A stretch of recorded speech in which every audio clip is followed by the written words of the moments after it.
कहानी शुरू करने से पहले अगर आपको हमारी कहानियां अच्छी लगे तो हमारे चैनल को सब्सक्राइब करना ना भूलें। इससे आपका और हमारा रिश्ता बढ़ेगा और हमारी सारी कहानियां आपको आसानी से मिल जाएंगी। तो चलिए कहानी शुरू करते हैं। ये कहानी मेरी अपनी है। वो अपना पूरा शरीर झटक रहे थे। उनके मुंह से हूं हूं हूं की आवाजें आ रही थीं। बाबूजी की ऐसी हालत देखकर मेरे तो रोंगटे खड़े हो गए थे। मैंने अपने बैग से पानी की बोतल निकाली और पानी के कुछ छींटे उनके मुंह पर मारे। कभी कभी बच्चों की बातें भी सुन लेनी चाहिए। हमेशा आप सही हो ये जरूरी नहीं। कहानी है मेरे गांव की। मैं अपनी कॉलेज की पढ़ाई पूरी कर नौकरी की तलाश में भटक रहा था। उन दिनों गांव में लोग डरे डरे रहा करते थे।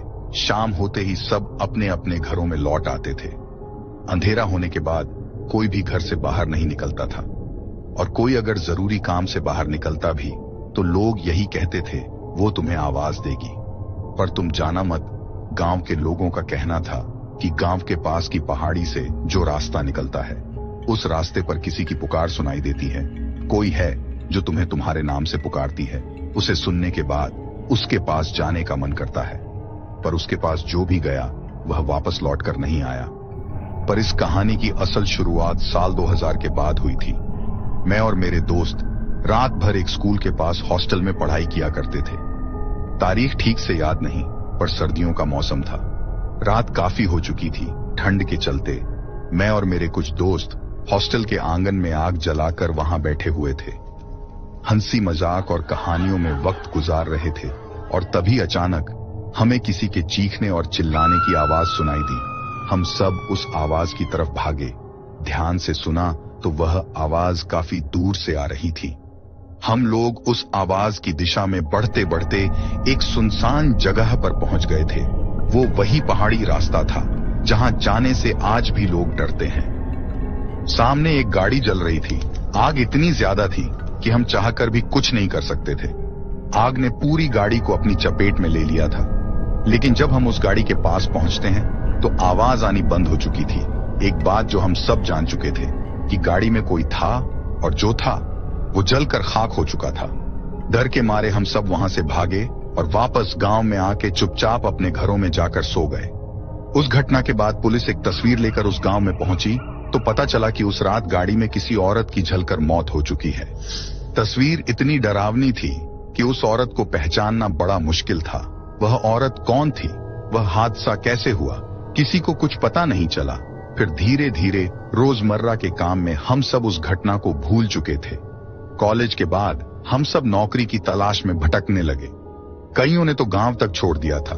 दिन गुजरते गए, साल गुजरते गए, और फिर मेरी भी शहर में नौकरी लग गई। इस बात से बाबूजी काफी खुश थे, पर मां नहीं चाहती थी कि मैं यहां से उन्हें छोड़कर कहीं जाऊं। आखिरकार बाबूजी के समझाने पर वो राजी हो गई।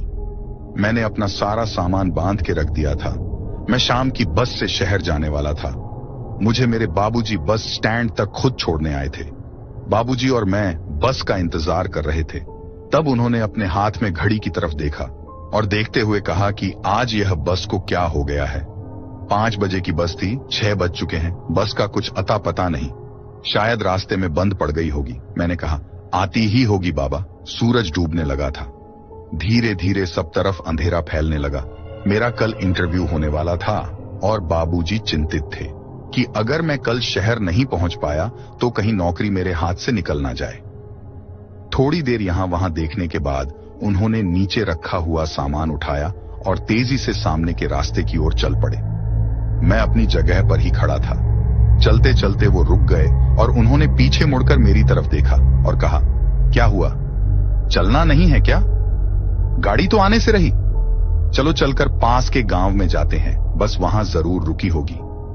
घंटे 2 घंटे की बात है, पर मैं वहीं खड़ा था, क्योंकि वह जिस रास्ते से जाने की बात कर रहे थे वो वही रास्ता था जहां उस औरत की जलकर मौत हो गई थी।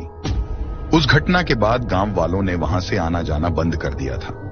इतने सालों बाद भी वहां से कोई नहीं गुजरता था।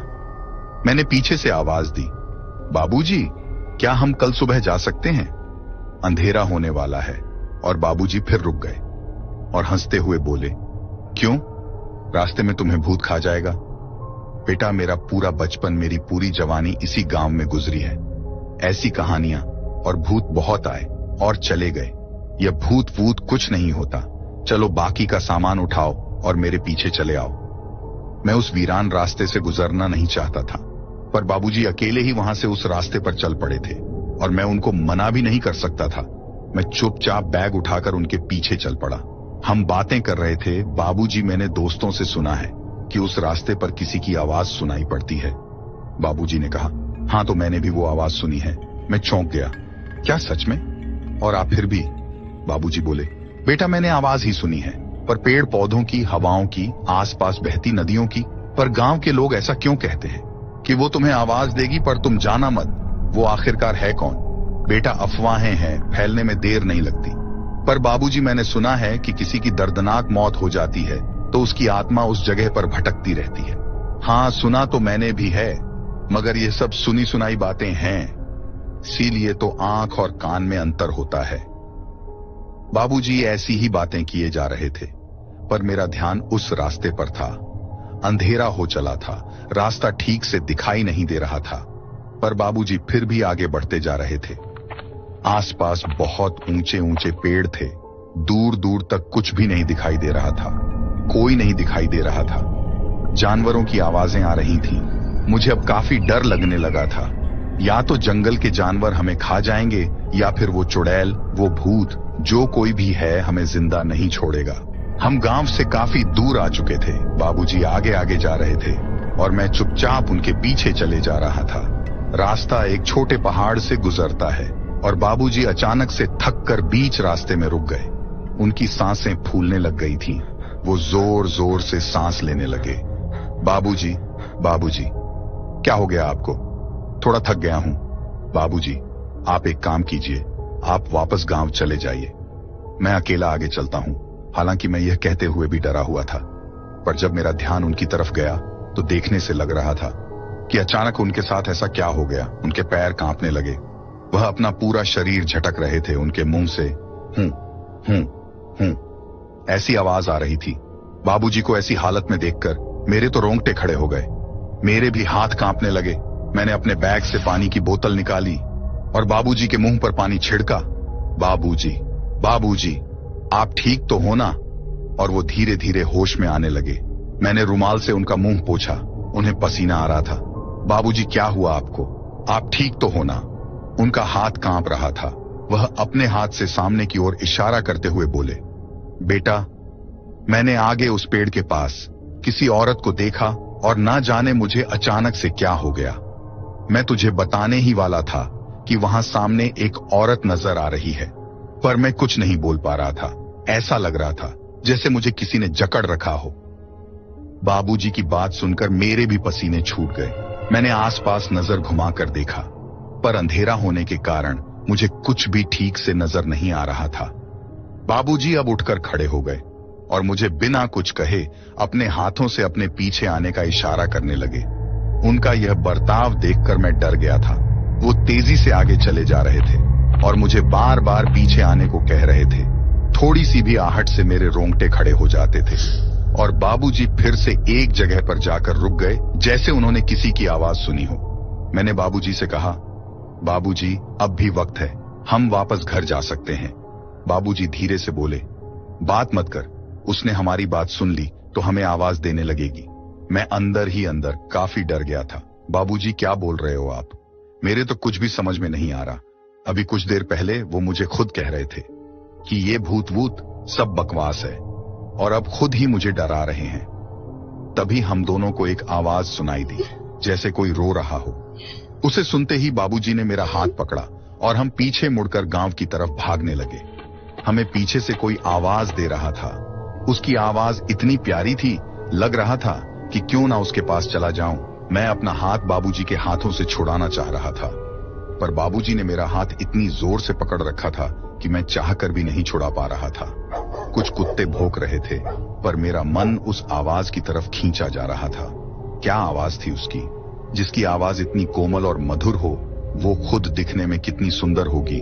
मेरे मन में यही सब विचार आ रहे थे, और कुत्तों की आवाज लगातार आई जा रही थी। बस एक बार उसे देख लूं, बस एक बार उसके पास चला जाऊं, पर बाबूजी मुझे खींचते हुए चले जा रहे थे। तब अचानक से बाबूजी किसी पत्थर से टकराए और नीचे गिर पड़े। मेरा हाथ उनके हाथ से छूट गया। बाबूजी मेरी तरफ देख रहे थे, पर मैं इस बार डरा हुआ नहीं था। इस बार बाबूजी डरे हुए थे। मैं तो खुश था कि बाबूजी ने मेरा हाथ छोड़ दिया। मुझे हंसता हुआ देख वो और भी ज्यादा डर गए। मुझे कुछ भी समझ में नहीं आ रहा था और मैं पीछे मुड़कर उस आवाज की तरफ भागने लगा। कुत्ते लगातार भौंके जा रहे थे, पर मुझे तो अब भी वह आवाज सुनाई दे रही थी। बाबूजी फिर से खड़े होकर मुझे पकड़ने के लिए मेरे पीछे भागे। फिर कुछ दूरी पर जाकर उन्होंने मुझे पकड़ भी लिया। वो मुझसे कुछ कहना चाहते थे, जोर जोर से कुछ चिल्लाकर गांव की तरफ इशारा कर रहे थे, पर मुझे कुछ भी सुनाई नहीं दे रहा था। मुझे तो बस वो आवाज सुनाई दे रही थी, वो मुझे बुला रही थी। मैंने बाबूजी को जोर का धक्का दिया और फिर उस आवाज की तरफ भागने लगा। उसके बाद क्या हुआ मुझे कुछ भी नहीं पता चला। दूसरे दिन जब मेरी आंख खुली तो मैं पास ही के किसी अस्पताल में एक बिस्तर पर लेटा हुआ था। सामने मेरी माँ और गांव के कुछ पड़ोस वाले भी खड़े थे। मेरी हालत देखकर माँ रो रही थी। बाबूजी दरवाजे पर खड़े होकर मुझे ही देख रहे थे। उनकी आंखों में आंसू भर आए थे। मुझे रात को क्या हुआ था कुछ ठीक से याद नहीं। मेरे होश में आने के बाद डॉक्टर ने सबको उस कमरे के बाहर जाने को कहा। डॉक्टर नहीं चाहते थे कि मैं किसी भी बात से रात की घटना को याद करूं और मेरी तबीयत दोबारा बिगड़ जाए। बाबूजी अकेले ही वहां रुके हुए थे। वो काफी देर से दरवाजे के बाहर ही खड़े हुए थे। सबके बाहर जाते ही वो मेरे पास आए और मेरे पास आकर बैठ गए। उन्होंने मेरे सर पर हाथ फेरा। हाथ फेरते फेरते कहा, बेटा कैसा लग रहा है? अब ठीक हूं बाबूजी, पर कल हम उस जंगल के रास्ते पर थे और मैं अचानक यहाँ कैसे आया? बेटा मैं तुम्हें सब बताता हूँ, पर तुम शांत रहना, डरना नहीं। अब सब ठीक है, तुम भी जल्दी ठीक हो जाओगे। तुम्हें डरने की जरूरत नहीं है, मैं अब तुम्हारे साथ हूं। हाँ बाबूजी, पर रात में हुआ क्या था? कल हम बस के लिए पास के गांव जा रहे थे। बाबूजी मुझे वो याद है, पर वो सुनसान रास्ते पर आप अचानक से बीमार पड़ गए थे और अचानक से सामान उठाकर गांव की तरफ भागने लगे थे। बाबूजी मुझे वो सब याद है, पर वो सुनसान रास्ते पर आप अचानक बीमार कैसे पड़ गए थे और अचानक आप सामान उठाकर गांव की तरफ भागने क्यों लगे? उसके बाद मुझे कुछ भी याद नहीं। बाबूजी ने कहा, बेटा मैं बीमार नहीं पड़ा था, मैंने उस चुड़ैल को देख लिया था।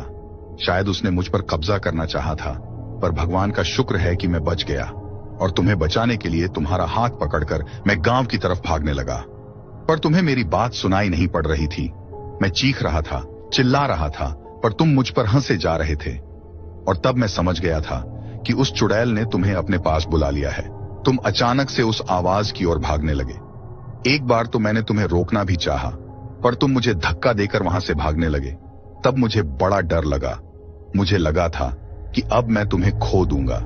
पर बाबूजी मैं यहां वापस कैसे आया? लोग तो कहते हैं कि उस आवाज की ओर जो जाता है वो लौट कर कभी नहीं आता।